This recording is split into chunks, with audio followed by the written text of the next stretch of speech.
Bonjour à vous les petits gars. Aujourd'hui je vous propose de se pencher sur un événement majeur de notre histoire, qui changera son cours à tout jamais. L'histoire de l'homme peut être remontée à très loin, et nous découvrons encore des pièces de ce puzzle incomplet aujourd'hui. Les historiens et archéologues, grâce à leurs travaux et leurs découvertes, ont su déterminer une évolution linéaire à travers les différentes époques. Ainsi, après la préhistoire vient l'Antiquité, le Moyen-Âge, les temps modernes et enfin l'époque contemporaine. Mais un événement viendra bouleverser notre manière de vivre, de circuler et de consommer. C'est la révolution industrielle.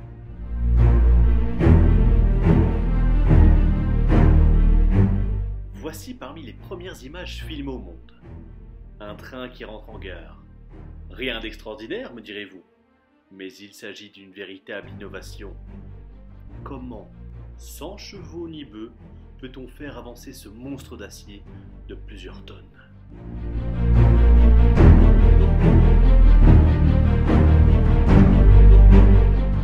C'est grâce à l'invention révolutionnaire de James Watt, un Anglais qui vient juste d'inventer la première machine à vapeur, permettant d'actionner un piston sans force musculaire.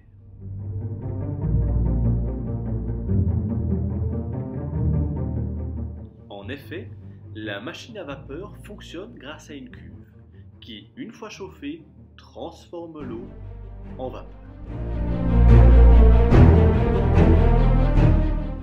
La vapeur, sous forme gazeuse, prend alors plus de place, se dilate et vient effectuer une pression sur les pistons. Ainsi, il permet d'activer un bras, un levier ou un rouage.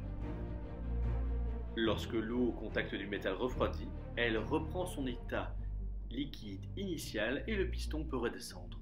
Le processus peut reprendre et voilà comment cette fabuleuse machine fonctionne.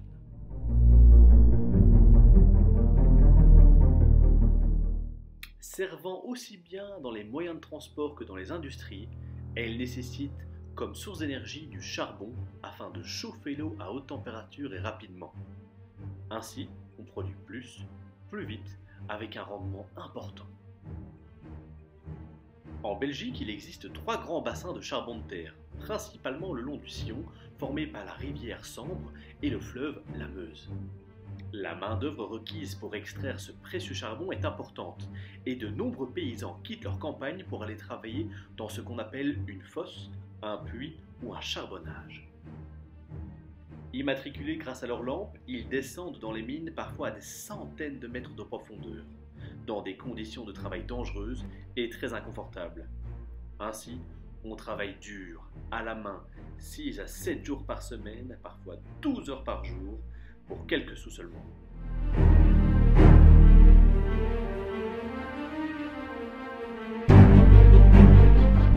Vous voilà arrivé maintenant au fond de la mine. Dans des conditions de travail extrêmement difficiles. On avance dans le noir grâce à sa lampe. Celle-ci est la seule lueur pour le mineur, qui va y travailler toute la journée, n'apercevant pas une seule fois la lumière du soleil. On y a creusé de grandes galeries qu'on a boisées.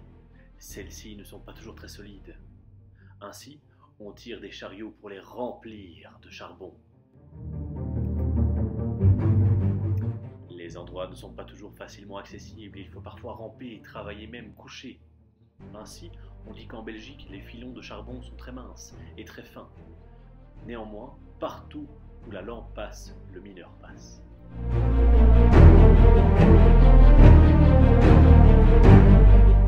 Les femmes y travaillent aussi, mais souvent comme trieuses, sélectionnant les plus gros morceaux de charbon pour les industries sidérurgiques du pays qui produisent de la fonte et de l'acier.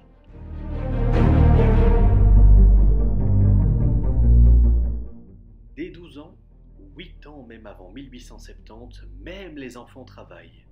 On les appelle alors des galibois. Malheureusement, les accidents tels que les inondations, les incendies ou les éboulements causés par le grisou, un gaz incolore et inodore très explosif, arrivent souvent. Les conditions de vie et de travail sont difficiles et les inégalités avec leurs patrons, Des bourgeois très riches tirant profit de cette main-d'œuvre entraînent des révoltes.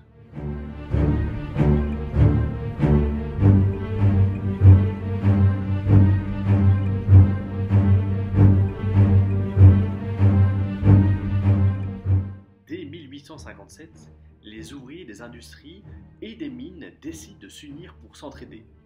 Ils économisent pour créer une caisse mutuelle en cas de grève, de renvoi ou d'accident. Cela deviendra par ailleurs notre mutualité, encore utilisée aujourd'hui.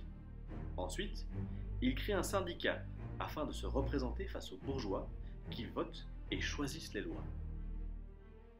De cette manière, ils obtiendront des journées de 8 heures, une sécurité de l'emploi, puis des salaires fixes et enfin des jours de congé. Voilà pourquoi le 1er mai, fête du travail depuis 1947, est un jour férié. Voilà les petits gars, j'espère que cette vidéo vous a intéressé. On se retrouve très bientôt pour une nouvelle vidéo. Prenez bien soin de vous. Ciao ciao ciao.